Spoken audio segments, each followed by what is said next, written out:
की बात है, महात्मा बुद्ध अपने शिष्यों के साथ मगध आए हुए थे। वहाँ एक चंदौसा नाम का मोची गांव में रहता था। अपनी बाहर कुटिया बनाकर रहता था।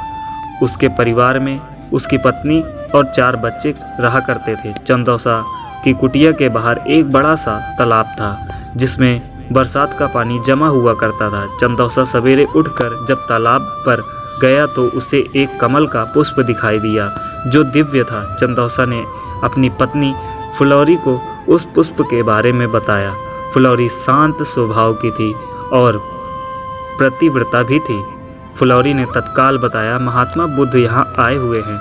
शायद वह इस तालाब के पास से गुजरे होंगे जिसके कारण यह फूल हुआ है। चंदौसा के मन में अमीर बनने का स्वप्न जागृत हुआ।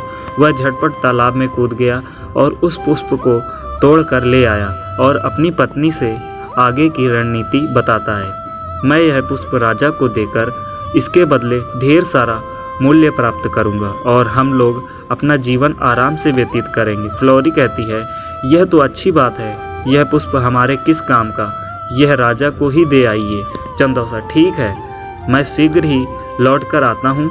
कहते हुए वह राजमहल की ओर तेज कदमों से निकल पड़ा।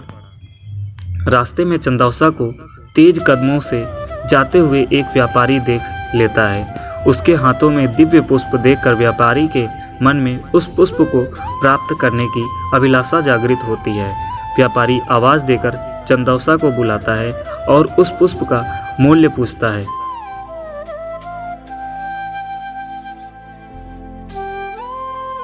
व्यापारी उस पुष्प का मूल्य 2 स्वर्ण मुद्रा देने को तैयार हो जाता है, किंतु अंत समय में चंदौसा यह सोचता है, व्यापारी जब इस पुष्प का 2 स्वर्ण मुद्रा दे रहा है तो राजा अवश्य ही इसके अधिक मूल्य देगा।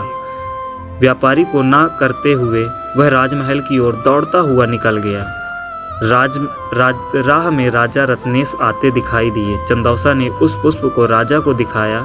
राजा उस पुष्प का मूल्य 5 स्वर्ण मुद्रा देने को शीघ्र तैयार हो गए। चंदौसा सोच में पड़ गया कि इस पुष्पों में ऐसी क्या खास बात है जो व्यापारी और राजा इसकी प्राप्ति करना चाहते हैं, और मेरे पास यह पुष्प है जिसका मैं प्रयोग या मूल्य नहीं जानता।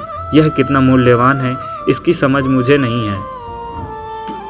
एकाएक चंदौसा के दिमाग में बिजली सी कौंध जाती है। वह राजा को भी ना करते हुए वह महात्मा बुद्ध के शरण में पहुंच जाता है। महात्मा बुद्ध के चरणों में गिरकर वह पुष्प उन्हें समर्पित कर देता है और अपने शरण में संरक्षण मांगता है। महात्मा बुद्ध चंदौसा को उठाकर हृदय से लगा लेते हैं और उसे अपने शरण में लेते हैं। चंदौसा को ज्ञान प्राप्त होता है और फिर वह अपने समाज में ज्ञान के माध्यम से समाज की पीड़ा हरने का प्रयत्न करता है और आजीवन महात्मा बुद्ध का शिष्य बन जाता है।